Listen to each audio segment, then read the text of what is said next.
Hello，大家好，我係曉怡。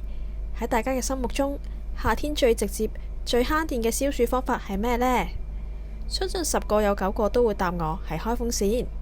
我哋由細到大都覺得熱就吹風扇係理所當然嘅，但今日呢條影片，我要打破大家呢個根深蒂固嘅觀念，唔係危言聳聽。喺極端嘅大熱天時，盲目咁樣吹風扇，唔單止幫唔到你降溫，反而會令你越吹越熱，甚至喺不知不覺之間中暑添啊！今日呢條影片會徹底糾正大家嘅誤解，話俾你知點解風扇會變成隱形殺手，同埋教你點樣將佢變返做真正嘅消暑神器。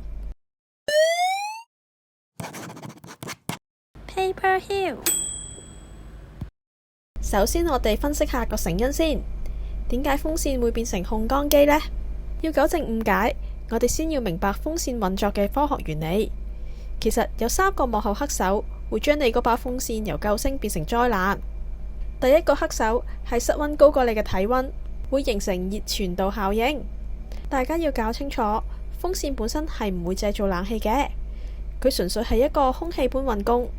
當室溫低過你嘅體溫，即係大約36.5度嘅時候，風扇吹出嚟嘅風可以帶走你皮膚表面嘅汗水，汗水蒸發帶走熱量，你就會覺得涼爽。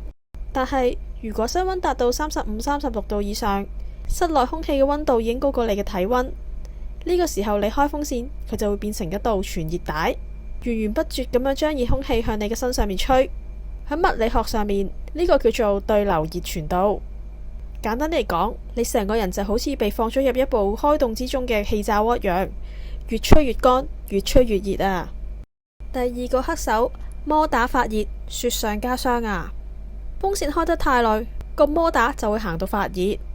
你可以試下摸下風扇後邊嗰殼，通常都係熱辣辣嘅。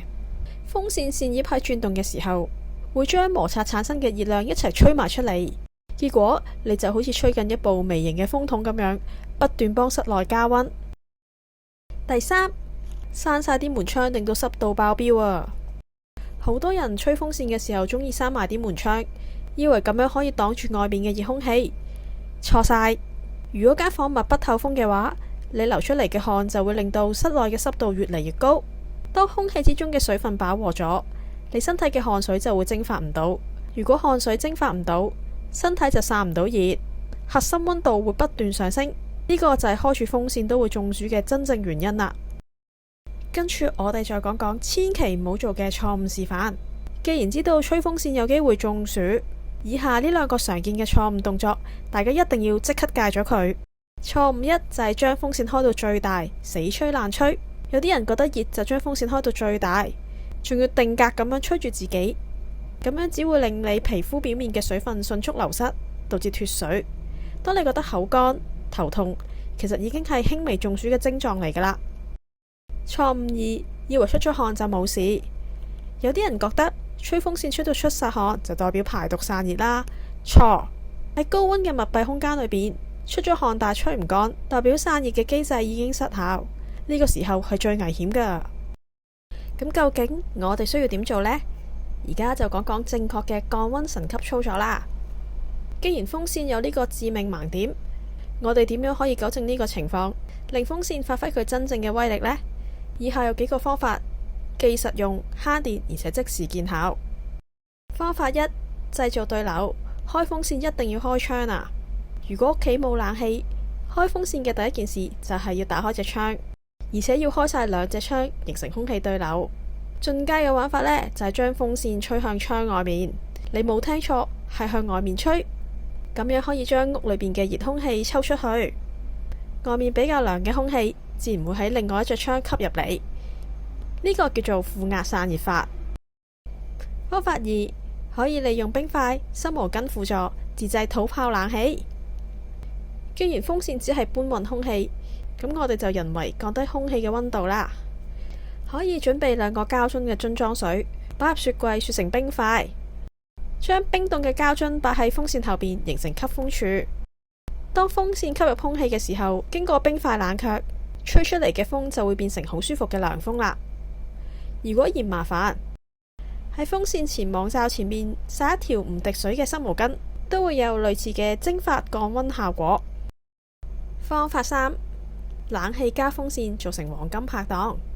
好多人為咗慳電，一係只係開風扇，一係就將冷氣開到18度。其實最科學、最慳電嘅做法係將冷氣開到26度，然後配合風扇。冷氣負責降低溫度同埋抽濕，而風扇呢就負責將冷空氣帶動到全屋，形成氣流循環。咁樣做，你嘅體感溫度會好似23度咁涼快，但係電費呢就可以慳返成30至到40%。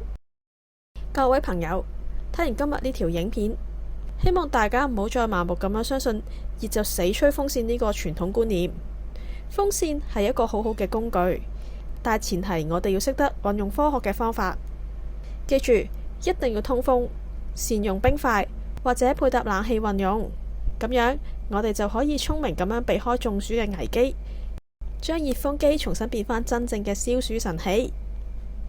希望今日呢條影片幫到大家糾正誤解，覺得資料有用嘅話，記得分享俾朋友，按 like 訂閱支持我嘅創作，特別係要分享俾你屋企嘅長輩啊，因為長輩最中意大熱天時閂埋啲門窗吹風扇，記得話俾佢哋知咁樣做好危險噶。多謝大家收睇我嘅影片，祝大家都過一個涼浸浸、健健康康嘅夏天啦！我哋下次見，拜拜。